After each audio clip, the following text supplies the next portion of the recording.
Hai, nama saya Desti. Di sini saya akan menjelaskan mengenai cloud computing atau yang disebut komputasi awan. Sebenarnya, apa sih cloud computing itu? Cloud computing merupakan sebuah model komputasi di mana aktivitas pemrosesan, penyimpanan, perangkat lunak, dan layanan lainnya disediakan layaknya sumber virtual terpadu pada suatu jaringan yang umumnya adalah internet. Sumber daya komputasi dari cloud computing tersebut dapat diakses berdasarkan kebutuhan dari perangkat apapun dan lokasi manapun yang terhubung. Nah, di sini ada 3 jenis layanan cloud computing. Yang pertama, infrastruktur as a service atau yang disebut infrastruktur cloud computing sebagai layanan. Yang kedua, ada platform as a service atau yang disebut platform cloud computing sebagai layanan. Dan yang ketiga, ada software as a service atau yang disebut perangkat lunak cloud computing sebagai layanan. Oke, yang pertama kita bahas mengenai infrastruktur as a service. Konsumen menggunakan sumber daya komputasi untuk memproses, menyimpan, mengakses jaringan, dan kegiatan lainnya dari penyedia layanan jasa cloud computing untuk menjalankan sistem informasi mereka. Sebagai contoh, Amazon menggunakan sebagian dari kapasitas infrastruktur TI yang dimilikinya untuk menyediakan lingkungan cloud computing secara luas guna menjual layanan infrastruktur TI-nya. Amazon Web Service merupakan kumpulan layanan web yang disediakan Amazon untuk pengguna platform cloud-nya. Nah, di sini dijelaskan beberapa layanan web Amazon. Ada komputasi, jaringan, isi pengiriman, data penyimpanan, basis data, penyebaran, pengelolaan, aplikasi jasa, dan analitik. Termasuk diantaranya perangkat penyimpan sederhana Simple Storage Device untuk menyimpan data pelanggan, serta Elastic Compute Cloud untuk menjalankan aplikasinya. Pengguna hanya dikenakan biaya untuk proses komputasi dan kapasitas penyimpanan data yang mereka pakai. Oke, selanjutnya kita bahas mengenai platform as a service. Pelanggan menggunakan infrastruktur dan perangkat pemrograman yang kompatibel dengan layanan cloud computing yang disediakan untuk mengembangkan aplikasi mereka. Sebagai contoh, IBM menawarkan Smart Business Application Development and Test untuk keperluan pengujian dan pengembangan perangkat lunak pada lingkungan cloud computing yang dikelola IBM. Ada contoh lain yaitu Force.com buatan Salesforce yang mengizinkan pengembang perangkat lunak untuk membangun aplikasi menggunakan servernya secara gratis. Selanjutnya kita bahas mengenai software as a service. Pelanggan menggunakan perangkat lunak yang disediakan oleh penyedia jasa cloud computing dan dikirim melalui jaringan. Sebagai contoh, Google Apps yang menyediakan berbagai aplikasi bisnis umum secara online dan Salesforce.com yang menyewakan perangkat lunak CRM dan layanan terkait melalui internet. Selain mengenakan biaya berlangganan, Google Apps juga menyediakan aplikasi gratis, di mana pengguna bisa mengakses aplikasi ini lewat browser web, sedangkan data dan perangkat lunaknya tersimpan di server penyedia cloud computing dari jarak yang jauh. Nah, di sini digambarkan beberapa contoh dari infrastruktur as a service itu ada Amazon Web Service. Contoh dari platform as a service itu ada Windows Azure, Google Apps Engine, dan Force.com. Dan untuk contoh dari software as a service itu ada Google Apps, Dropbox, dan Salesforce.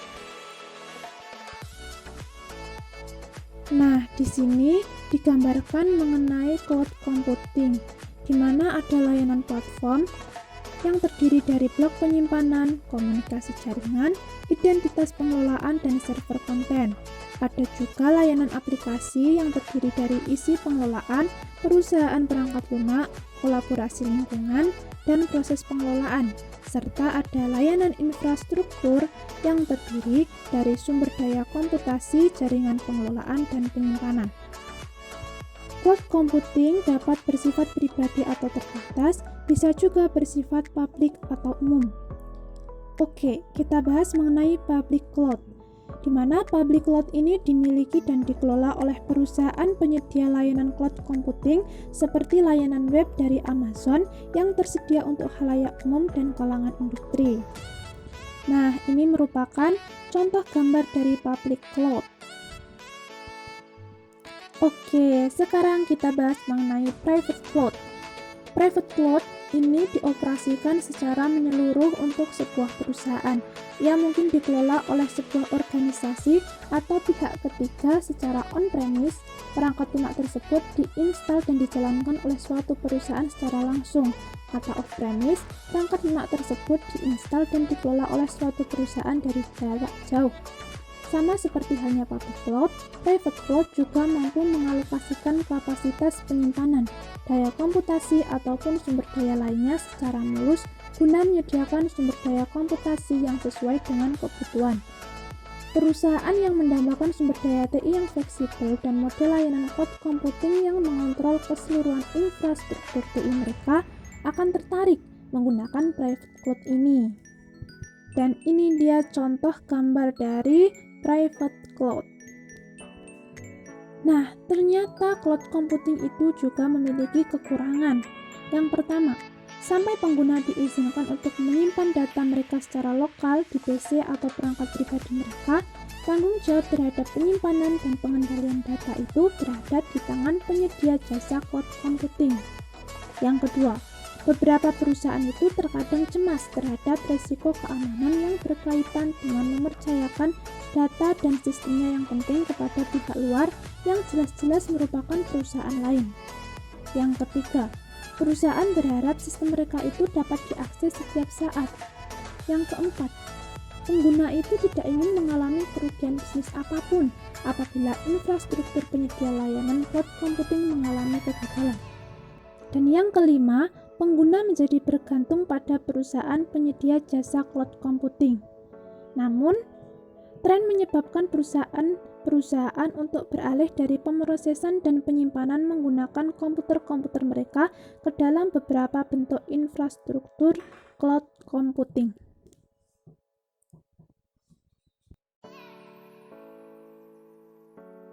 Cloud computing itu begitu cepat menarik minat organisasi bisnis kecil dan menengah yang kekurangan sumber daya untuk membeli perangkat keras dan perangkat lunak sendiri.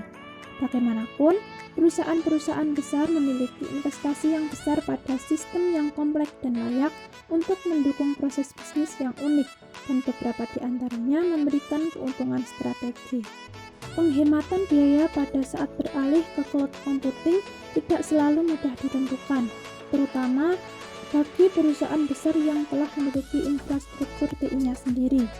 Pusat pengolahan data suatu perusahaan itu umumnya beroperasi dengan anggaran TI yang terdiri atas gabungan dari biaya operasional dan biaya modal. Penentuan tarif layanan cloud computing itu biasanya berdasarkan pemakaian per jam ataupun jumlah pemakaian lainnya. Meskipun perusahaan dapat memperkirakan biaya perangkat keras dan perangkat lunak yang dibebankan untuk menjalankan tugas komputasi dalam perusahaannya, namun perusahaan tersebut masih perlu menghitung biaya pengelolaan jaringan perusahaan, pengelolaan penyimpanan, sistem administrasi, listrik dan gedung yang dialokasikan untuk mengerjakan pekerjaan tunggal tersebut. Departemen Sistem Informasi tidak memiliki informasi yang tepat untuk menganalisis faktor-faktor tersebut berdasarkan basis layanan per layanan. Nah, di sini perusahaan besar itu agaknya lebih tertarik untuk mengadopsi model hybrid cloud computing, di mana mereka itu menggunakan infrastruktur mereka sendiri untuk kegiatan-kegiatan utama yang penting dan menggunakan public cloud computing untuk pemrosesan kapasitas tambahan selama masa puncak transaksi bisnis. Cloud computing secara bertahap akan mengalihkan perusahaan dari menggunakan kapasitas infrastruktur tetap miliknya sendiri menjadi infrastruktur yang lebih fleksibel, di mana sebagian infrastruktur dimiliki oleh perusahaan dan sebagian lagi dimiliki oleh pusat komputer raksasa yang dimiliki oleh perusahaan penyedia perangkat keras komputer. Nah, ini merupakan contoh gambar dari hybrid cloud.